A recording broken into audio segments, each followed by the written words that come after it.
O ministro das Relações Exteriores, Ernesto Araújo, divulgou uma nota pública sobre a visita que fez com o secretário de Estado dos Estados Unidos, Mike Pompeo, à Operação Acolhida em Boa Vista, Roraima.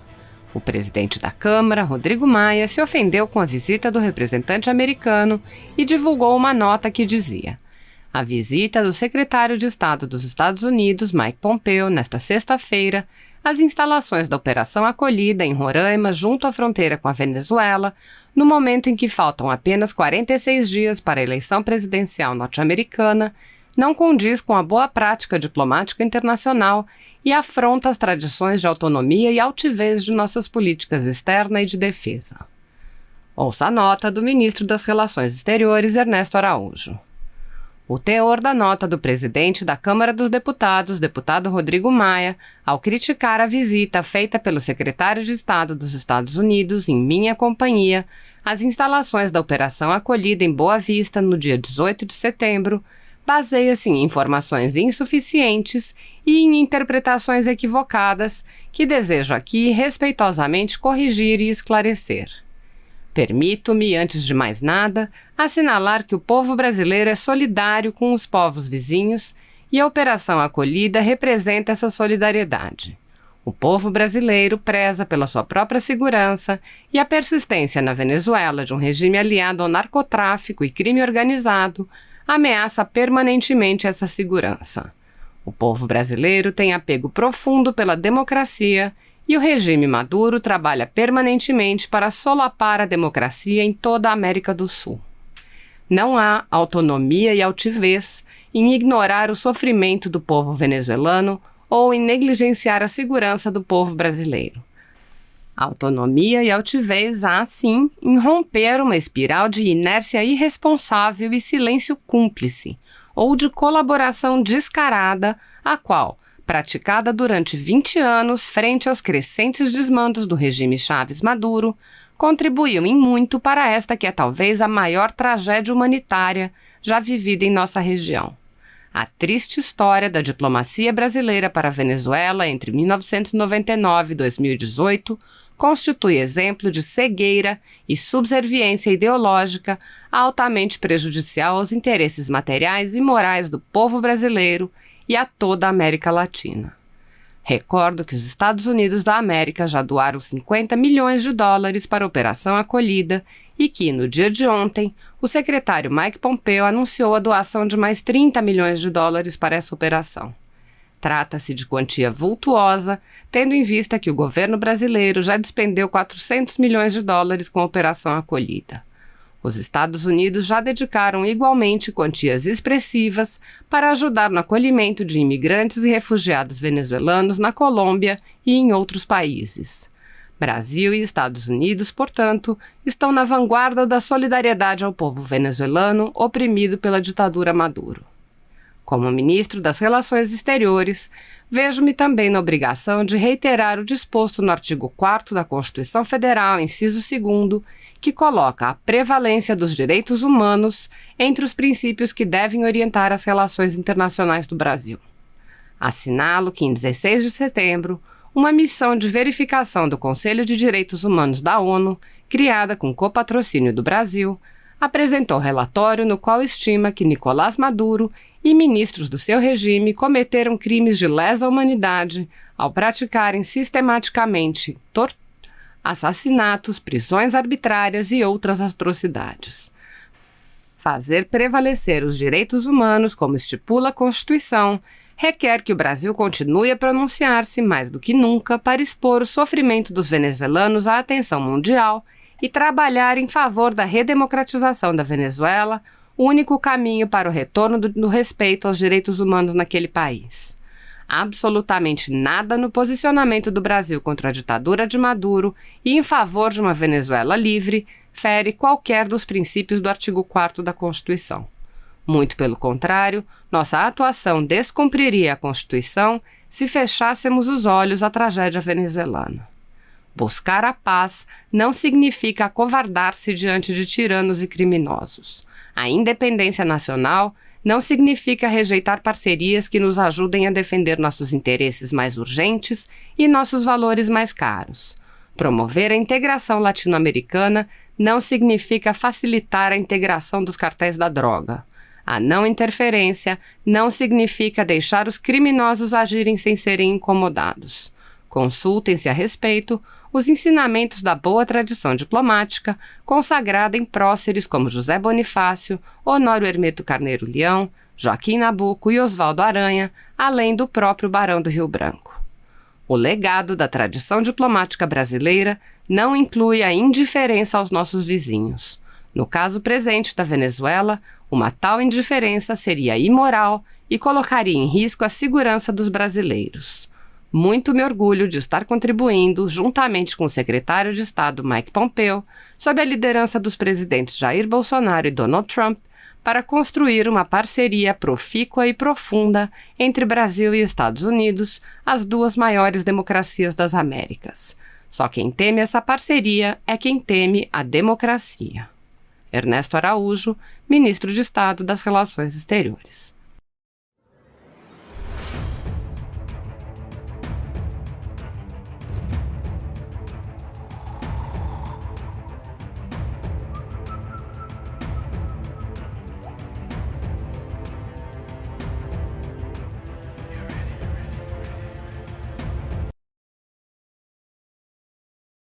Buenas noches, boa noite para todos.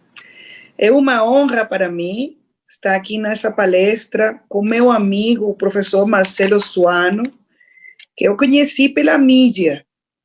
Quando ele escreveu esse livro inacreditável que conta a história da Venezuela, como destruir um país, ele me contactou pela mídia. Embaixadora, eu quero conhecer a você. E aconteceu. Então, eu escrevi a contraportada de seu livro. Isso foi maravilhoso, porque foi uma reunião muito boa. Eu lembro sempre que foi uma reunião de uma pessoa que eu não conhecia e que conhece muito bem o que está acontecendo no meu país. Também é uma honra para mim falar com o Lucas. Lucas escreve muito de Venezuela e conhece muito bem a situação. Então, eles conhecem tanto bem Venezuela que eu só aqui vou fazer uns comentários, porque eles conhecem muito bem a situação. E, por supuesto, eu quero cumprimentar ao ministro Roberto, porque a FUNAG abriu as portas para mim, não como a embaixadora, sino como a professora Maria Teresa Velázquez, que eu sou. E eu agradeço muito, porque quando você é professor toda a sua vida, isso não muda. Então, para mim é uma honra que a FUNAG hoje haja feito este convite para falar sobre como destruir um país. Então, eu quero começar dizendo que como você pode destruir um país? Um país petroleiro, um país que foi o país mais rico da América Latina, que tem as maiores reservas de petróleo do mundo. Como que aconteceu que a Venezuela hoje tem 5,5 milhões de venezuelanos que tiveram que fugir porque estão morrendo de fome? Como é que 5 milhões de venezuelanos tiveram que cruzar a fronteira a pé? Só para colocar uma dimensão, a migração nossa nesse momento tem a mesma população que muitos países. Venezuelanos que caminaram uma distância que é desde Berlim hasta Madrid, buscando uma nova vida. Aqui em Brasil, temos 300 mil venezuelanos, de los quais 280 mil cruzaram a fronteira a pé, com a roupa que tinham posta e uma mala. Então, como destruir um país? O primeiro, quando as pessoas elegem nas eleições a uma pessoa que não tem capacitação para ser presidente. A destruição da Venezuela não começou com Maduro. A destruição da Venezuela começou com Chávez. Quando ele foi elegido, no ano 1998, a Venezuela produzia 3.200.000 barriles de petróleo por dia. 3.200.000 barriles de petróleo por dia. Então, chega à presidência um homem que não tem educação, um homem que tem ressentimento social, um homem com desejos de vingança, que fez um golpe de Estado no ano 1992, que foi à prisão, e quando ele saiu de prisão, eu me vou a vingar. Isso foi o fato, eu me vou a vingar. E como aconteceu? Ele destruiu nosso país. Então, a primeira coisa é, se você quer destruir seu país, tem que eleger uma pessoa com as características que tive Chávez. E depois, votar por um sucessor que é pior que Chávez. A segunda coisa que aconteceu foi que nessa quantidade de dinheiro, só pode imaginar, saca uma conta. 2003, 2013, o barril de petróleo, $110, $120 por barril. Se você tem 3.200.000 barriles, é uma conta fácil. Imagina quanto dinheiro entrou nas contas da Venezuela. Você pode acreditar que hoje a Venezuela não tem energia elétrica, não tem água, não tem comida. A gente está morrendo de fome. Com essa quantidade de dinheiro que ingressou às contas do governo venezuelano, o que fez o Chávez? A primeira coisa que fez foi expropriar as terras produtivas. O primeiro que aconteceu, as melhores fazendas, as melhores, as mais produtivas, não, agora não são de seus donos, são de nosso governo. Vamos expropriar. Nessas terras que os produtores eram produtores de bem, produziam milho, farinha, arroz, feijão, bananas, frutas, tudo isso acabou. Porque eles expropriaram as terras para dividir as terras entre as pessoas e ninguém fez um investimento, ninguém fez um mantenimento, ninguém fez uma capacitação para as novas pessoas. Então, essas terras foram arrasadas. A segunda coisa que ele fez foi despedir, votar, sair de 20.000 empregados da indústria petroleira. Isso aconteceu no ano 2002. Um dia, ele decidiu sair de 20.000 profissionais, engenheiros petroleiros, geologistas, pessoas que tinham toda a sua vida fazendo um trabalho maravilhoso, porque a Venezuela foi a segunda indústria petroleira mais importante no mundo. Então, se você quer destruir uma indústria petroleira, o primeiro que tem que fazer é sair das pessoas profissionais e colocar nesses postos amigos ideológicos, pessoas do partido político do presidente que não têm capacitação para fazer o que a indústria petroleira faz, que é produzir petróleo. Essa foi a segunda coisa que ele fez, expropriar as terras produtivas, colocar pessoas sem capacitação na indústria petroleira e começar a fazer convênios com governos não democráticos. O primeiro que tem que chamar a atenção de vocês é que no ano 2001, Chávez visitou Saddam Hussein no meio das sanções contra Saddam Hussein pela guerra de Iraque. E ele foi a fazer acordos com ele, com o governo iraniano, com o governo de Coreia do Norte, com Cuba, com governos não democráticos. Então, tem uma terceira opção, como destruir um país, fazer convênios com governos não democráticos. A quarta coisa que ele fez foi entregar nossa soberania, nossas forças armadas, nossa inteligência e nossa companhia para fazer documentos, identificação aos cubanos. Chávez fez um convênio com Cuba e ele entregou tudo o que é nossa identificação, registros, cartórios.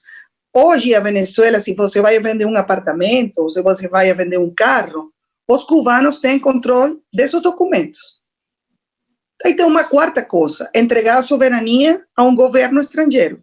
E Chávez abriu as portas para os cubanos, primeiro, e depois para outros, russos, chinos, iranianos. A outra coisa que você tem que fazer para destruir um país é regalar o dinheiro que não é sujo. Chávez recebeu tanto dinheiro, foi como quando você ganhou a loteria. Então, ele decidiu repartir o dinheiro entre os amigos. Ah, quando você precisa, Evo Morales, aqui tem dinheiro. Quando você precisa, Rafael Correa, aqui tem. Eu te vou regalar um helicóptero. Ele regalou helicópteros das Forças Armadas aos amigos. Você regala as coisas que são suas, você não regala um patrimônio nacional. Ele fez isso. Ele fez isso. Regalou nosso dinheiro, o dinheiro dos venezuelanos, o dinheiro de PDVSA. Regalou. E também fez uma estrutura burocrática de corrupção para beneficiar as pessoas que trabalhavam com ele, que isso foi CADIV, Comissão de Administração de Divisas. Se você precisava importar uma caneta, você precisava importar um quaderno, um livro, um carro, você tinha que passar por uma empresa administrada pelo governo e ele decidia, você tem dólares ou você não tem. Aí ocorreu o maior acto de corrupção de nossa história. Outra coisa que você tem que fazer para destruir o país é administrar mal. E eles administraram muito mal os recursos porque eles regalaram, donaram e se corromperam. A outra coisa que você tem que fazer, o que ocorreu na Venezuela, foi transformar as Forças Armadas. Nossas Forças Armadas, no passado, foram Forças Armadas profissionais, formadas em democracia, subordinadas ao poder civil. O que aconteceu? Chávez mudou tudo isso. Transformou a estrutura das Forças Armadas e cambiou a doutrina de emprego das Forças Armadas, de Forças Armadas profissionais a Forças Armadas revolucionárias. Agora, sua lealdade não é com a nação, sua lealdade é comigo, com o líder da revolução. Quando você tem todos esses elementos e também tem um controle total das instituições, Chávez tive controle do Tribunal Supremo de Justiça, da Assembleia Nacional, da Contraloria, Procuradoria, Direitos Humanos. Todos os poderes estavam em controle de Chávez. Então, você tem aí todos esses elementos que hoje configuram a crise humanitária complexa mais grande do mundo depois de Síria. Com uma diferença. Síria tem 10 anos de guerra civil. A Venezuela está destruída sem guerra civil. Tem 5,5 milhões de venezuelanos que tiveram que fugir. Então, essa outra coisa. Você quer arruinar um país, tem que expulsar seus melhores cidadãos. E eles expulsaram médicos, professores, engenheiros, enfermeiros, maestros. Essa foi a primeira migração. Os empresários, a segunda os profissionais e agora as pessoas que vêm para o Brasil, que são pessoas que não têm trabalho, que não têm medicinas, que não têm comida, que não têm nada, que têm que cozinhar agora com lenha, como se você vivesse no século XIX, que fugiram para dar comida a seus filhos. E, finalmente, como você pode destruir um país? Dando exemplos de repressão. Os venezuelanos nos levantamos nas ruas uma e outra vez. 2002, 2004, 2010, 2014, 2017. Temos mais de 400 mortos nas protestas. Mortos. Temos 344 presos políticos. Temos diputados que estão na prisão. Temos diputados, temos dirigentes políticos que eles sofrem torturas. Sofrem torturas. No ano passado, eles mataram um capitão da Marinha torturado. Ele morreu depois de ser torturado. Então, assim você destrui um país. Quando você não tem respeito por as instituições, quando você não respeita a democracia, quando você não respeita a opinião dissidente, quando você coloca as pessoas na cárcel, na prisão, tortura, censura, reprime, acaba com a prensa livre, acaba com a propriedade privada, acaba com o investimento e expulsa os melhores cidadãos do seu país, você tem um país que está destruído, como está meu país agora. Então, o que eu posso falar é um chamado de alarma pela região. Tem que cuidar sua democracia. Quando os cidadãos não cuidam a democracia, acontece o que aconteceu na Venezuela. Isso que eu posso falar com vocês. Eu vou deixar hasta aqui. para escutar suas perguntas. Obrigada.